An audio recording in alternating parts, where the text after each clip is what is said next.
নমস্কাৰ সকলোকে গণতন্ত্ৰ দিৱসৰ শুভেচ্ছা জ্ঞাপন কৰিছোঁ। আজি 26 তাৰিখে জানুৱাৰী 26 তাৰিখে আমাৰ মাজলৈ বড়োলেণ্ড টেৰিটৰিয়েল কাউন্সিলৰ এডুকেশ্যন ডিপাৰ্টমেণ্টৰ ফালৰ পৰা এখন গুৰুত্বপূৰ্ণ নটিচ আহিছে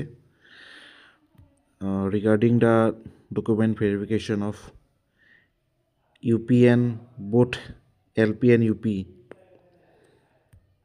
তাৰ লগতে আমাৰ কোকৰাঝাৰত যি অনাকাংক্ষিত পৰিৱেশৰ সৃষ্টি হৈছিল তাৰ বাবে 21 তাৰিখে ডকুমেণ্ট ভেৰিফিকেশ্যনটো কেঞ্চেল কৰা হৈছিলে। কিন্তু সেই 21 তাৰিখৰ ডকুমেণ্ট ভেৰিফিকেশ্যন যিসকল কেণ্ডিডেটৰ সেইদিনা ডকুমেণ্ট ভেৰিফিকেশ্যন আছিলে তেওঁলোকৰ পুনৰাই ডেট দিয়া হৈছে 29 জানুৱাৰী তাৰিখে। আৰু লগতে যিসকল প্ৰাৰ্থীয়ে UP আৰু LP UP দুটাটো এপ্লাই কৰিছিলে তেওঁলোকৰো ডকুমেণ্ট ভেৰিফিকেশ্যনৰ ডেট দিয়া হৈছে।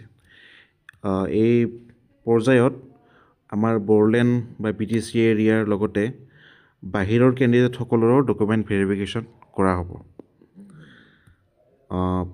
প্ৰথমতে 29 তাৰিখে যিটো 21 তাৰিখে কেঞ্চেল হৈছিলে সেইটো LPৰ LP 0003ৰ পৰা LP 04142 ৰেজিষ্ট্ৰেশ্যন ID নম্বৰ কেণ্ডিডেটসকলৰ ডকুমেণ্ট ভেৰিফিকেশ্যন হ'ব।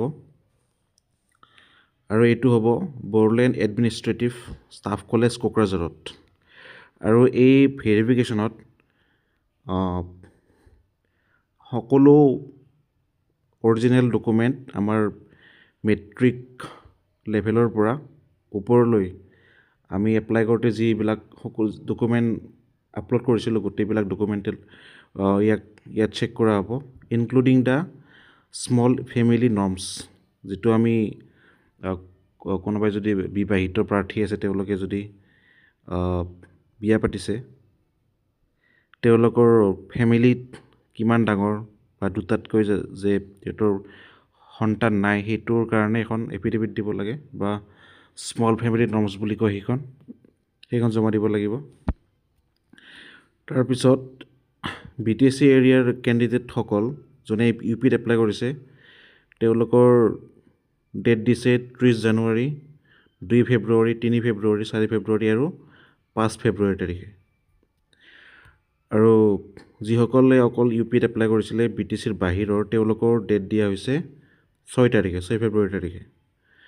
আৰু যিসকল কেণ্ডিডেটে LP আৰু UP উভয়তে এপ্লাই কৰিছিলে আমাৰ BTC এৰিয়াৰ তেওঁলোকৰ ডেট দিয়া হৈছে 7 ফেব্ৰুৱাৰী, 9 ফেব্ৰুৱাৰী, 11 ফেব্ৰুৱাৰী আৰু 12 ফেব্ৰুৱাৰী।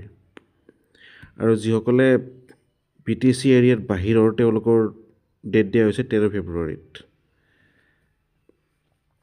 আৰু যিসকল কেণ্ডিডেটে ইয়াত আমাৰ যোৱা বছৰ পইচত হৈ যোৱা ডকুমেণ্ট ভেৰিফিকেশ্যনত উপস্থিত নাছিলে তেওঁলোকক ইয়াত পুনৰাই এই অনুষ্ঠানত তেওঁলোকক চান্স দিয়া নহয় বা তেওঁলোকে কৈ লাভ নাই, তেওঁলোকক ইয়াত ভেৰিফাই কৰা নহয়। আৰু গতিকে যিসকলে এপ্লাই কৰিছিলে তেওঁলোকে এই ভেৰিফিকেশ্যনৰ বাবে সাজু হওক। ধন্যবাদ।